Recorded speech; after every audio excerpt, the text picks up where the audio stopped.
Hey everybody, this is Talk Safety to Me, Safety Talk with Apostle Erica Monet Glenn, and this is going to be day 66. So this message is going to be tied to those of you that are, working with youth, okay, working with children that aren't your children, okay?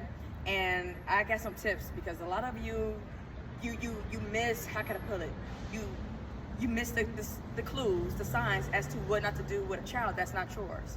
And even with your children, there should be some boundaries, but I'm talking to those of you that may be teachers, working for VBS, working in youth ministry, just any children, okay? Any children, especially if they're not yours, okay? But one of the things that I've learned, especially when I was a teacher and I worked with kids, I'm talking about from 0 all the way up, in ministry, one of the things that I'm big on is the proper way of interacting. Okay, for instance, there's been cases out there where someone improperly hugs a child. So for instance, you're not gonna go and hug them frontward, okay? If it's not your child, either a sideways hug or fist bump. Usually I do a fist bump because even that could be taken the wrong way, like the side hugs, so body touching body, okay? So you definitely want to do fist bump, elbow bump, or high five. Simple as that, okay? And then not only that, if you feel like a child is being inappropriate, you as an adult can shift, okay? If you feel like they're trying to embrace, like, be like, hey, hey, high five, whatever the case may be. Another thing, a lot of you, for instance, like with me, I like to hear from youth and everything and the different things that they may experience in the community. One of the things I do is I make sure other adults are around, okay? I'm just saying, because many of you engage, you try to have these personal conversations with youth or kids that are minors or whatever the case may be, and nobody's around, okay? That's inappropriate, especially if it's personal questions. You shouldn't, first and foremost, unless it's like some type of investigation, you're, DCFS, or you work with child services, you're like a school counselor, whatever the case may be, then, of course, if an adult is with them, you're gonna be like, hey, I need you to leave out of the room so I can talk to the child privately. That's different, because that's part of your description, that's part of your job. But you should not be walking up to random kids at parks, or if you see them out there and be like, hey, where do you live? How's your mom and daddy? Like, no, that is not your job. If you discern or something appears as if the child is being abused, you're supposed to, as an adult, report that to the authorities, okay? It's so easy to dial 911. It's so easy, especially if you see someone, if you're riding on public transportation and they operate an authority, they can work for the train or the bus, or they're a police officer. Some states now they have soldiers riding on a train and public transportation. Then you report them, like, hey, you talk to them discreetly, like, I think it's something going on with the child, whatever the case may be. The same thing about when I used to work with children in McLean County when I was a before and after school site coordinator, okay? This was in Bloomington, Illinois. And basically, I think I shared this with you guys, or I shared it on Spreaker when I was doing a radio broadcast, where the kids came to me before they went to school and after school.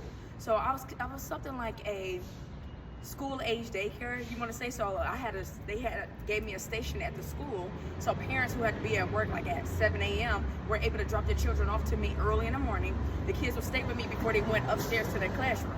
So I fed them breakfast, I made sure the parents signed them in and everything, so they would go to class. So I had 2 shifts, and then I would leave for the day, and then I would come back before school ended. So when they came out of class, they came right back downstairs, and the parents came to pick up their kids.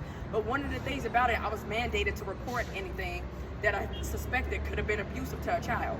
If something didn't seem right, it was by law, I was mandated to report it, okay? Even that, I made sure I knew their names and everything. I would fist bump. I really did the side hugs, and I worked with 2 other assistants.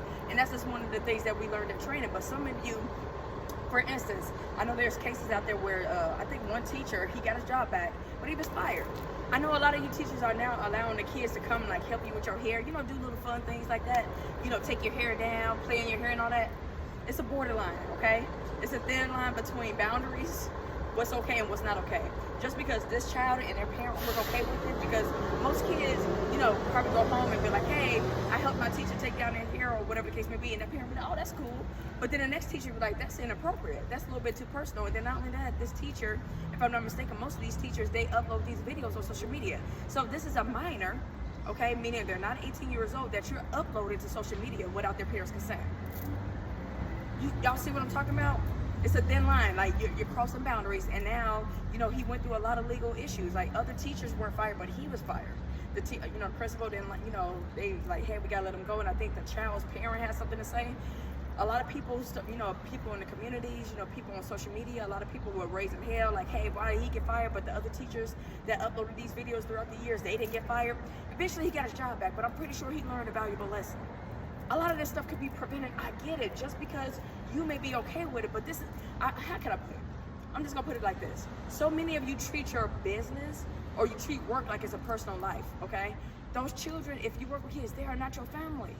Even if it is like you're a teacher and you have a child in your classroom that happen to be a niece, a younger sibling and all that, it's still boundaries. You still are in a professional setting, okay? What you do with your family and what you do at your cousin's house, your house, your whoever's house. But this is if you're in a professional setting, I need you to be professional. It's just like, for instance, recently, and it's kind of off the topic, I was having a conversation with someone and they mentioned like how they use profanity. Like, it's like they have an app that they use, they can type in messages, and then they mentioned like how when they put notes in there, they realized that the notification was actually going to the customers as well. And they said luckily nobody was saying anything crazy. So I mentioned, I was like, what could possibly be stated? And then I was like, it's good that no one said anything crazy. And he was like, yeah, it's not like someone would say, hey, this customer was a butthole, but he used a profanity word, I don't curse. And I was like, wait a minute, like, why would you type that? Because it's a professional setting. And he was like, oh no, around here we curse and everything. And I'm like, that's the type of problem, that's the issue that I'm talking about. Because I get it. Some of y'all people may be family members, it could be a family-owned business, but it's still a professional setting. That's the problem I see in this world today with a lot of employers that's trying to hire people, and they be like, oh, we're family owned or we're like family oriented. But I'm like, and you're literally treating it like that, but it's still a professional setting. That is not okay. That is so tacky, and that goes for any business. If you're fitted, the shoe fits, I'm talking to you. So it's just like, oh, walking around and, oh, in our reports we curse like a sailor. I'm like, if you was to go to court, what do you think the judge would say? Do you think that the judge will allow you, unless you're testifying in court, you're like, this is exactly what they said, and I got a text message. But when it comes down to submitting paperwork to the courthouse and everything, to, get your case up and running and everything, you really think they're going to take a document where you're using profanity? Hell no. They're going to dismiss it and say, okay, you filled this out incorrectly. Even if you misspelled something, but you're not going to sit up here and curse like a seller on a legal document. Same thing when it comes down to a workplace. If you're using an app, if you're writing in reports, guess what? That is a legal document. Are y'all following what I'm saying? Exactly. Okay. So back to the people and the kids. If you're working with children, even in BBS, it's ministry. We interact with the kids. Even when I worked with the youth, even when I did, children's Sunday school, fist bump, sideways hugs, a high five. Even if I did know their parents, and I've been at the church for years. Boundaries. Cover your behinds. Because what you see, how can I put it? What doesn't seem like a big deal to you, you don't know what that child may be going through. You don't know how the parent may take that. You don't know how, and then we do live in a world where people do try to falsely accuse. How can someone come up with a false accusation if you don't do it? Cover your behinds. Because you can easily take someone who don't like you, who has a personal vendetta against you, and they be like, oh, I seen them front hug a child, and it was pure. The child knows it was pure. The parent knows it was pure. The other staff knows it was pure. But they can easily say, oh, and then this is something else that I seen. And then they could try to, God forbid, go to that child and make them think a certain way that they weren't thinking of. Taking them out of their pure innocence. Talk to that child like, well, it's inappropriate for an adult to do that. So I'm literally, this is also a PSA, because God placed that urgency in my spirit, because some of y'all are literally about to catch a case and you're innocent. But because you won't take the proper steps to make sure you're operating with boundaries and being aware of your surroundings and understanding, like what my mom used to tell my older brother, everybody's not your friend. And then when it comes out to work, okay, you come to work. Who trying to be buddy to buddy? Now, I get it, even if you're working with your family and it's family owned and everything, but even that, it's a business place, okay? I know how to separate things. And that pisses off a lot of people. I know how to remove personal and business, okay? Just like when it comes down to housing. You could be like, oh, I'm about to go move in with a family member. I'm big on like, okay, we're going to create a lease. We're going to keep, create a contract, a lease, put a lease in place, and then we're going to put in writing the do's and the don'ts, okay? And how long this lease is going to last. But a lot of y'all it's a friend of the family, or that's my best friend, or that's my family member, that's my sister, that's my cousin, and y'all don't want to put anything in writing. And usually people who look down on putting things in writing legally are the ones that you need to watch out for. That's exactly what I'm saying. Because those of us that's pure-hearted, that's about taking care of business and doing things right, why would I be offended if someone wants to put something in writing? And why should you be offended if you're saying you operate in integrity and that you're a genuine person and you got the right intentions towards you? That's what some of y'all needed to hear that. So if someone's not willing to put something in writing, okay, a legal document, it could be text, it could be a handwritten letter, it could be, you know, because there's ways to create legal documents. If they're not willing to do that, they be like, oh, you know, we family. You don't have to. That lets you know that it's short term, and you don't know how short it's gonna be. And they got some other things intact. Okay, they have some other things in place that they're gonna try to do against you. Okay, because some of y'all end up in court and they be like, oh yeah, and this was the rule. You know, they did this and that while they were living with me, and then. What are you going to say to the judge? Well, we didn't have anything in writing. We didn't have no contract. They didn't tell me I couldn't do that. Now it's your word against theirs. The same thing with you employers. The same thing with BBS. I don't care how long the person's been a member. Pastors, youth leaders, children pastors, whatever the case may be. Y'all definitely need to do y'all due diligence. I'm big on trainings. Just because you're in ministry does not mean you're exempt from being trained the right way and operating with boundaries when it comes down to children, because I know they're about to go back to school soon, but some are still attending BBS. Many of them are going to playgrounds, they're going to park districts, they're going to friends' houses. That's something else. If it's children coming to your house and they're not your children, even if they're nieces and nephews, again, high fives, fist bumps, sideways hugs. Why are you, it shouldn't be none of this. And then you hold it on real tight and do it. No.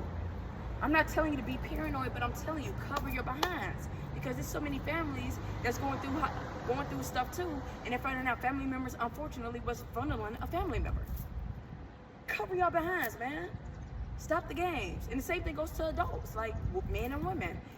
It is a such thing as sexual harassment. It is a such thing of people crossing your boundaries. Again, like me, same sex or opposite sex, I'm like fist bumps, or I do elbows, or high five, and sometimes I don't do none of that. I say we could do an air high five, but I'm not, why, unless you're my husband, okay, and I gotta put it out there because a lot of people get these ideas, I'm heterosexual, okay, but unless you're my husband, then I'm gonna hug you forward. And the same thing when it comes down to the same sex. I'm like, you know, I fist bump. I don't do the hug stuff because as a minister, I'm very mindful of spiritual things, and I like to cover myself spiritually as well, because that's a whole different safety video I could do about, you know, how it's a such thing as, you know, demons and people can put things on you, but that's a whole different safety video for another time. I just wanted to focus on the children part because especially riding public transportation, I see the youth and everything, and I love when I see the youth together, getting off together and everything, and then of course, me being who I am, I'm gonna observe and make sure nobody's inappropriately interacting with the youth and making sure no youth feels uncomfortable, and making sure the youth are also being appropriate, because we know, you know, when I was growing up, we use the term, oh, you being fast. Some of y'all be like, what do you mean by that when you use the term, you being fast? Meaning they basically are telling someone underage that, you know, you're smelling yourself, you're out there trying to be grown, you know, you're being inappropriate, especially with adults. It is a such thing where you get some young kids, school-age teenagers, that go around and try to be inappropriate with adults by saying crazy things. Like, I should not have. I remember one time, I think this was in California, I went to this grocery store and I happened to pull up, and then I parked and everything. Then eventually a truck pulled up, and it was like, you could tell it was a teenager in the passenger seat and a grown man getting out the car.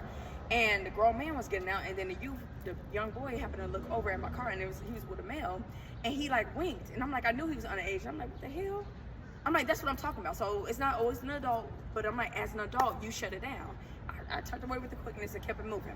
I'm like, that's what I'm talking about. It's inappropriate. Like, why are you entertaining if someone that's young, they come to you and they make flirtatious comments? Why? Like, why would you entertain it? As an adult, like, oh, that was a compliment. Oh, I took that. It felt good receiving that compliment from a child that's underage. You nasty bastards. So I'm not at the funeral home filming this, and I'm not at the police department, but I'm like, those are the two places you're going to end up at. Okay, because, you know, many of y'all think, oh, you're going to be safe in jail. Now, remember, you receive a number, and whether you go in female jail or male jail, they don't play around when it comes down to people touching kids inappropriately or molesting and all that. So you're not safe. You would not be safe in jail, okay? And then not only that, if a parent or somebody found out, I mean, that's leading you closer to a funeral home, meaning you would be the one in the casket. I'm just being real. See, I call it a being scared straight, you know, like boot camp. I'm just going to keep it 1,000. Because y'all think like, oh, it's just a slap on the wrist. No. You won't be safe in jail either. Okay, I don't care who you know. I don't care what type of gang you're affiliated with. They don't play around with child molesters. That goes for males and female jails. Amen? Amen. Again, this is Talk Safety to Me, Safety Talk with Apostle Erica Monet Glenn. Day 66, you guys. Be safe out there. Be mindful of how you interact with children, okay? And just be observant when kids are around you, making sure nobody is fronting on them, okay? Remember, it is okay for the high fives, fist bumps, elbow bumps, and then sideways hugs. There's no reason why they should be pelvis to pelvis or in your bosoms, okay? Y'all be careful out there. Stop it. And many of you who are predators, guess what? But you already exposed. You just gotta wait for when they're about to kick down your doors. Jail time is coming near you.